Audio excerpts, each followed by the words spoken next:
back to the old school, cause I'm an old fool who's so cool. If you wanna get down, I'ma show you the way.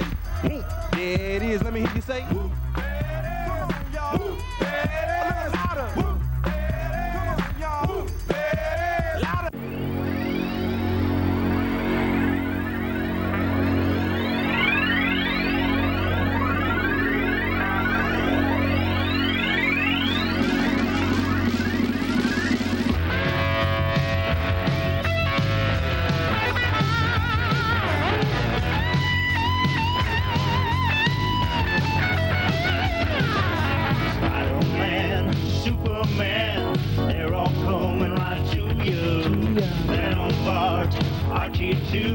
They will all be here for you on Comics TV, Comics TV, Comics TV, fantasy and then on me. What's it gonna be now? Alternative, mainstream too. Here every week for you on Comics TV, Comics TV, Comics TV.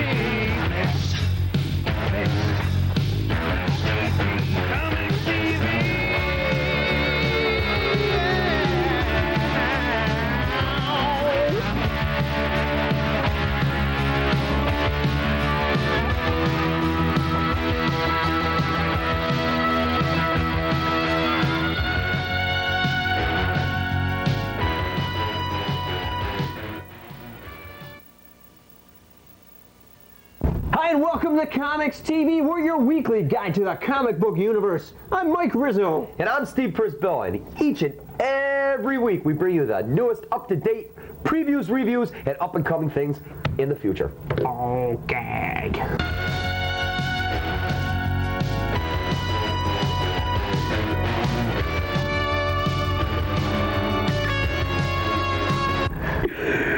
It's the live-action movie to end all live-action movies with appeal of fans of all ages. After 30 years of animated institution, America's favorite Stone Age family finally makes it to the big time. And with John Goodman starring as Fred Flintstone, Rick Moranis starring as Barney Rubble, we do mean big time. Steven Spielberg and Universal MCA are pulling out all the stops on this one. Positioned as the motion picture event of the summer, the Flintstone is supported by a $50 million in advertising and merchandising, includes a major promotion with McDonald's and toy lines from Mattel. Also, there are 8 movie cards plus 1 sticker per foil pack, 36 plaques in a display box, 12 boxes per case, and it sells for 69 cents a pack, which is really, really cheap. The month of May heralds a bold, innovative move by Image Comics when Bloodstrike, Brigade, Stormwatch, and Supreme jump to issue number 25. Now, this unveils the culmination of the incredibly intricate plots planned for the elapsed time. We at Image are big fans of future books. No speculation is involved here. This is precisely where these books will be at this point in the future. All the way down to the letters pages and the advertising, said Extreme Editor Eric Stevenson. We're very excited about what we're doing here and have been planning this for quite some time now. In fact, clues were planted in both Youngblood number 0 and in Supreme number 7 that initiated this story, which unfolds in late '95. Jim Lee adds, this is something Rob and I discussed doing long ago. It's a fun-filled, unprecedented project that allows us to explore the future development of our characters, putting them in a what-if situation, except that this time it's really going to happen. The regular sequencing of these books will return to normal in June, and we'll skip issue number 25 when the appropriate time comes. Image's new executive director, Larry Marder, said Image's rallying call for '94 is don't look back, and that's why we're literally jumping into the future. Season 1, which will lay the foundation for all future Star Trek The Next Generation card series from Skybox, will highlight all 26 episodes from the first year of the show. Over the next few years, Skybox will release card series spotlighting the episodes from each season. Afterwards, and which will now into its 7th season, so apparently there's going to be 7 sets of cards. Each series will also feature 2 of the show's most popular characters in 2 foil stamped subjects. Season 1 will highlight Captain Jean-Luc Picard and Lieutenant Commander Data. Yes, Captain. And 2 9-card foil stamp character subjects. Also included in Season 1 is a 9-card mural that forms an episode timeline and a special production card listing the behind-the-scenes crew which created the first season of Star Trek The Next Generation. Season 1 contains 108 regular cards and card images which will be digitally transferred directly from actual episodic sources provided by Paramount Picture. Each 8-card pack will carry a suggested retail price of $1.29, which you know is going to come out. It'll probably come out at about $1.75 a pack. The cult classic Topps Trading Cards series is now a brand new blockbuster comic book series. Specially published in new Topps premium format, deluxe glossy coated paper, full computer colored by Digital Chameleon, special flip covers, bonus bind-in poster. A must for fans of the original collector's item series and lovers of gripping, cutting-edge, action-packed suspense and mayhem. What am I talking about? I'm talking about Mars Attacks #1 from Topps Comics. It's $2.95. It'll be shipping in May. It's 32 full-color pages and 2 stories and 2 covers in each issue. Twice the adventure, twice the thrills, twice the terror.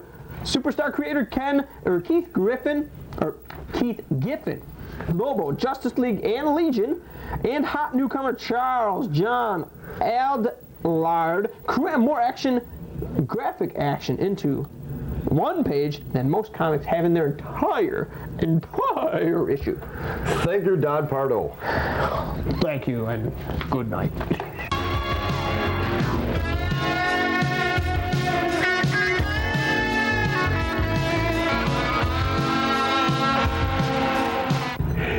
As I do every week, I cover the mainstream, so I'm going to start out this week in my mainstream with Aliens, Music of the Spears, 1 of 4 by Dark Horse. The writer is Chet Williamson, inker is Timothy Bradstreet.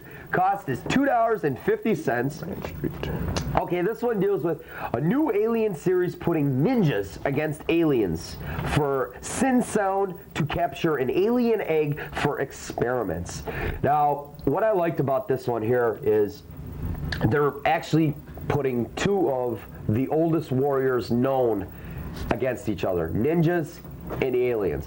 Well, the ninjas, of course, were taught, cut the joints of the aliens, the blood will not leak out and burn your face, like there are a couple pictures of ninjas being melted into little pools of bubbling pus. I mean, it was pretty graphic. There's an alien here named Old Blue, which is like a totally dominated mother alien that works for this, believe it or not, works for the company laying eggs.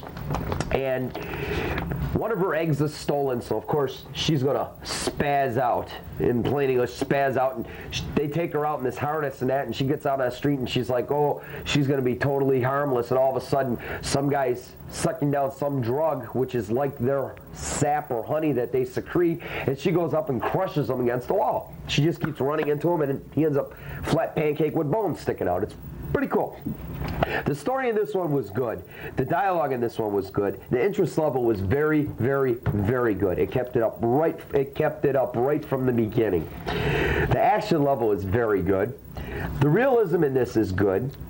Target audience, like I said, like I say all the time, Aliens fans. Another Alien series, and it's out there. The humor of this one is good because I enjoy watching people get crushed against walls and come up little bubbling piles of pus, but the color of this one was very good. My overall grade on this one is, I'm going to give this a very good grade because it is one of the better Alien series that I have seen in a while, and I would definitely recommend picking up this book if you are an Aliens collector.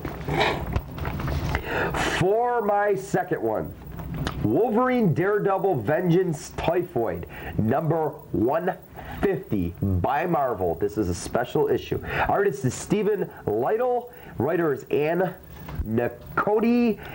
And the cost is $1.50. The story on this one is a new story on Typhoid Mary, now called Bloody Mary.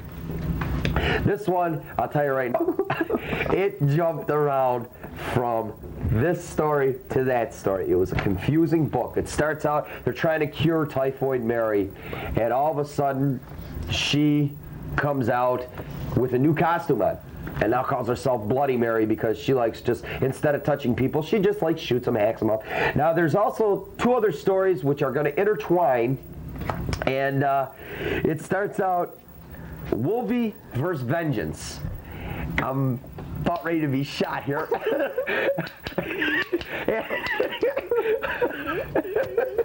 I got killed.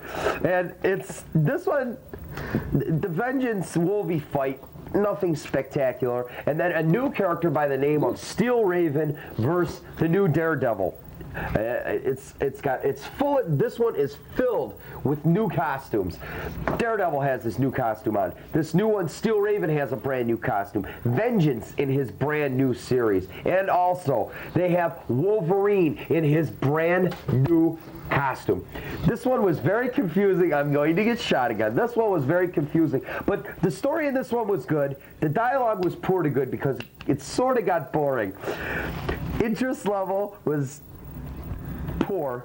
Action level was good. Realism was good. Target audience, all Marvel fans. I would have to say all Marvel fans because this is a limited print on the 150. Humor, there's some, but not very much. The color is good. The overall grade, I'm going poor to good. This one, I would have to be a serious Daredevil fan or a Wolverine fan to pick it up. So I'm going to pass on that one, plain and simple. And that's it for the independent, or the mainstream this week, and we will travel over to Mike, who I'm going to shoot with a real gun very soon, for the independents. Tell me, where's issue number 150 come from? Right after 149 and before 150. 150 of what? Of who? Of who? It's actually Wolverine Daredevil. I have no idea where they came up with it. It's Marvel Presents. That's what it is. Oh, okay. Okay? Okay. Marvel Presents issue 150. So. Yeah, right after 149.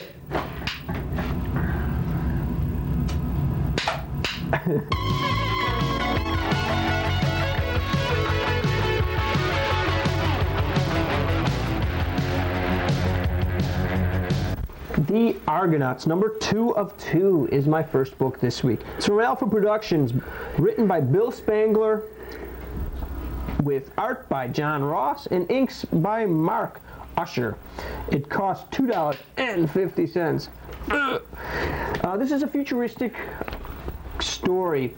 There's a couple people that come back in time from the year 2230 AD through a time machine. Now, what happened is this guy who was a bad guy. He was a bad guy, and he was like a criminal type in the future. Had this time machine, and the one guy in the story stole it. He went back in time while the bad guy followed him. So basically, what happens is they went back in time. And he wasn't able to get back to where he was then because the time machine broke. So what happened was they were back in like the 1920s. Then they had to, he was able to fix the machine somehow. He was able to jump up to 1988, and that's as far as he got. He couldn't get back to his time while this guy followed him. And in the meantime, this guy had built up wealth and everything in the mafia and stuff like that. And it's kind of a good book. It's a good story.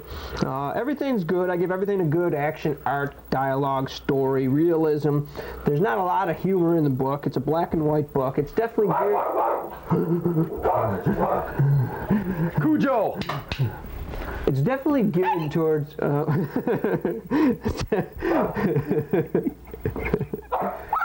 Toby, get over here.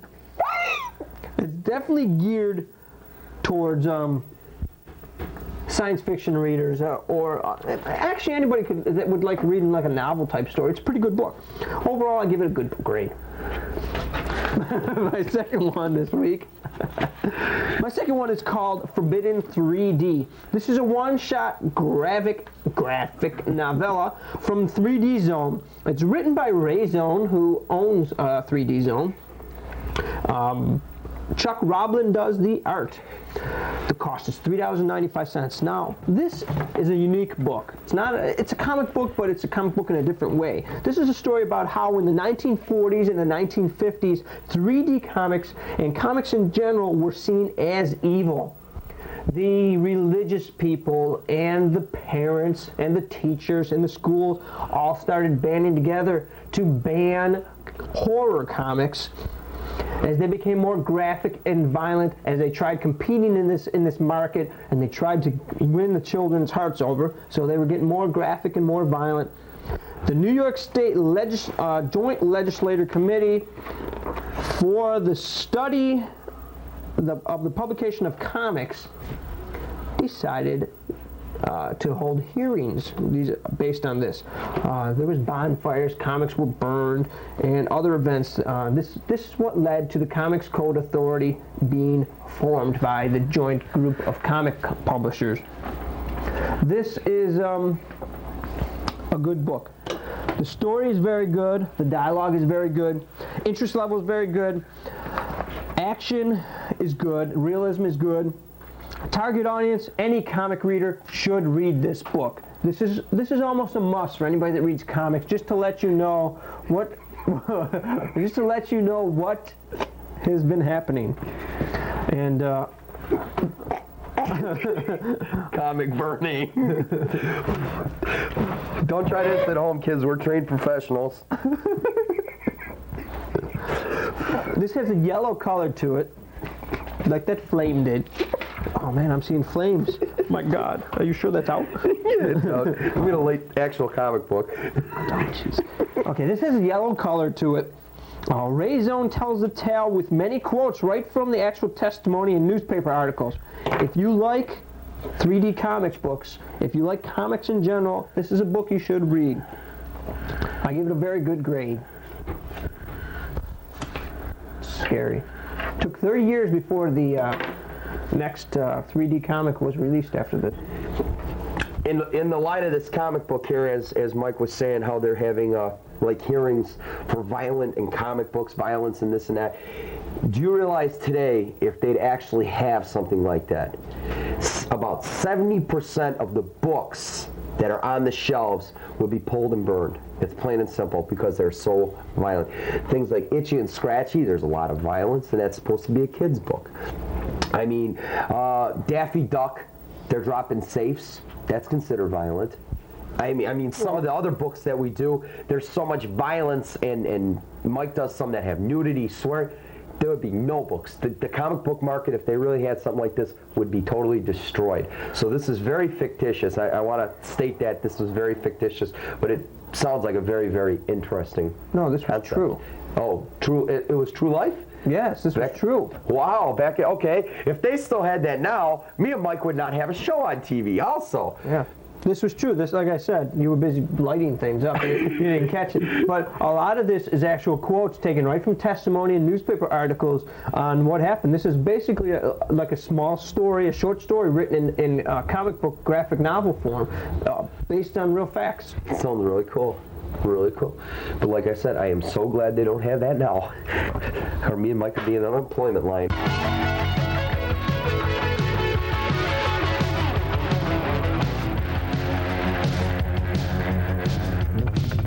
This is our media review for this week. This is called Cards Illustrated. It's $3.95 from Snyder Publishing.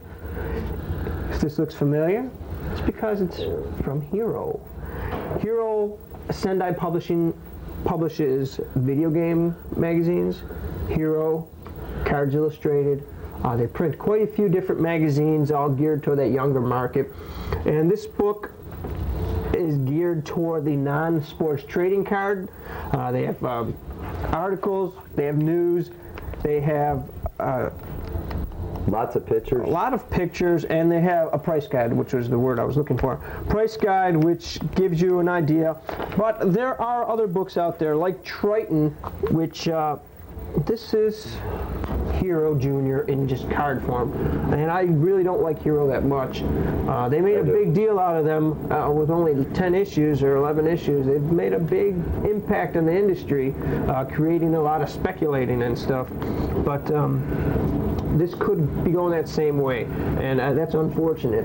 Whereas something like Triton might not be pushing so much of the speculative part of the market, but they will be pushing, just giving you regular information. Now let's see, do they have here the Sandman cards? Sandman, Mars Attacks book that I did in the news. Holy cow!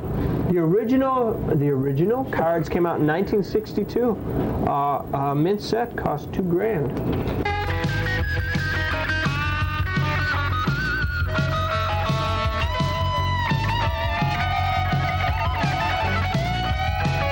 This is our dual review. Each and every week, me and Mike take 2 books.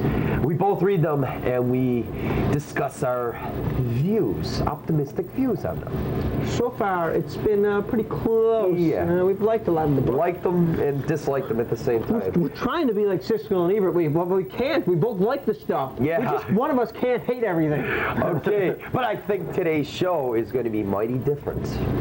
For today, we have 2 very special books. We have Shadow Man, number 0, the origin issue by Valiant. Bob Hall is the writer and artist, and Tom Ryden is the inker. The cost is $3.50. This is another one of Valiant's number 0 chromium cover books, and it's an origin issue. Learn about Dak and John Boniface and Nettie, the half-witted witch doctor that lives out in the swamp.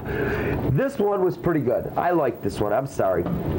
Here we go with the liking again. But this one was the origin of Shadow Man. How this gambler in a swamp casino ends up picking off some swamp rats, I call them, and they want him dead. They beat him up real bad. Well, Nettie picks up his broken, beat-up body. The reason they beat him up, let me explain, is he was protecting one of these girls at the casino, and they wanted to take her fingers off for sacrilegious rites, and he protects her. Well, they end up catching him and her outside, beating him up, and sort of taking a vital part of her body apart, like as in her head, right off her shoulders. And Vital. Nettie comes, saves Jack Boniface, takes him out into the swamp, performs this ritual of Shadow Man. Nettie picks up his body, takes it out to the swamp, and performs this Shadow Man ceremony and transforms Jack Boniface into Shadow Man. Well, this Dark, as they call him, and his sister are other forms of Shadow Man, and he has to destroy them. The story in this was good. The dialogue in it was good. The art was good. The interest level was good. The action level was good. The realism was good. The humor, there's really not a lot of humor in this one. The color is good. And target audience would be, it's got to be only Shadow Man readers. I mean, this isn't a series I'd pick up because it's another one, like I said, of everybody's got some type of hero out there. It's just one of those books. Personally, I really like the chromium covers. That's something new and something different. As you can see, you open it up and boom, it's like a little mirror. It's really, really cool. And it also has a gatefold cover, which I think is really, really neat. It's reflective. I mean, it's something that catches your eye. It's a very, very good click. For $3.50, I would say this is worth it. And I'd give this one a good liking review. The only thing that I have to say about this is I would agree with Steve on this. It's a good book. They do have the regular edition for $2.50 if you don't want them. For $1, you could save $1 if you don't want the chromium cover, but I think the cover's worth. I dropped her. I think the cover's worth it. I mean, it's something that catches your eye. It's a smooth cover, but it's 3-dimensional. It's really cool the way they do that. I'm not quite sure how they get that like that. But yes, I like that one too. I give that one a great. Boo! There we go. We both agreed again. But it was definitely worth it, and I would say go out and pick this one up as soon as possible. Okay, now my book.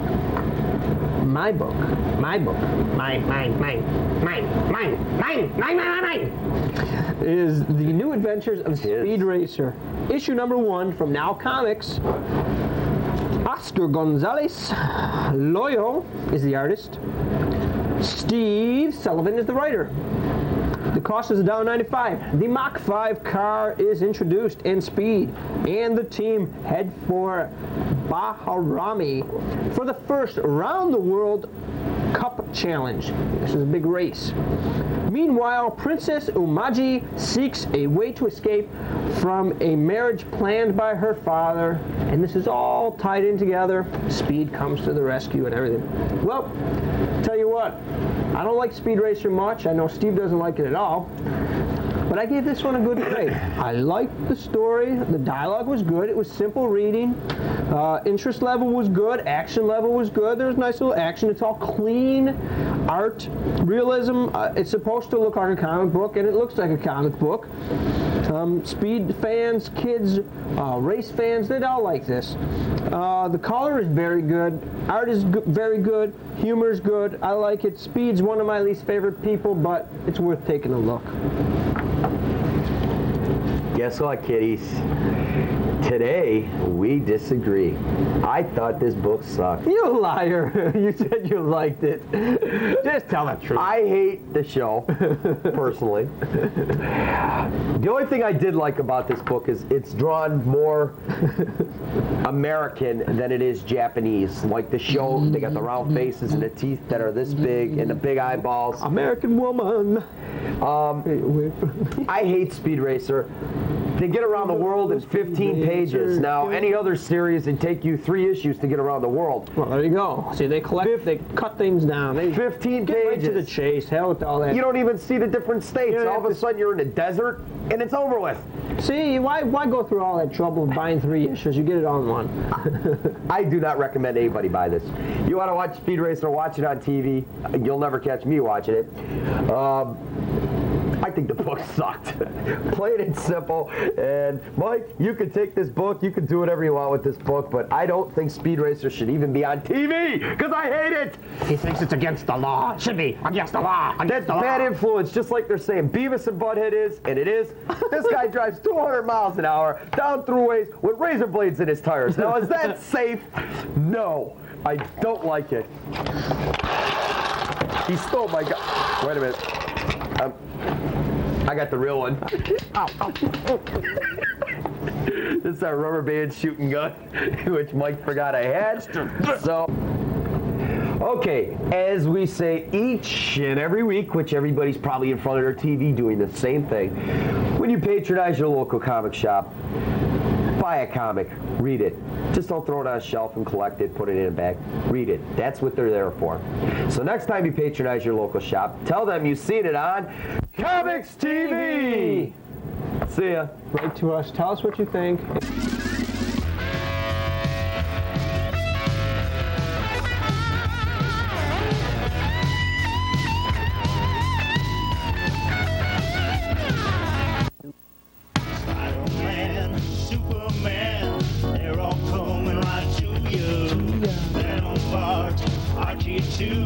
They will all be here for you on Comics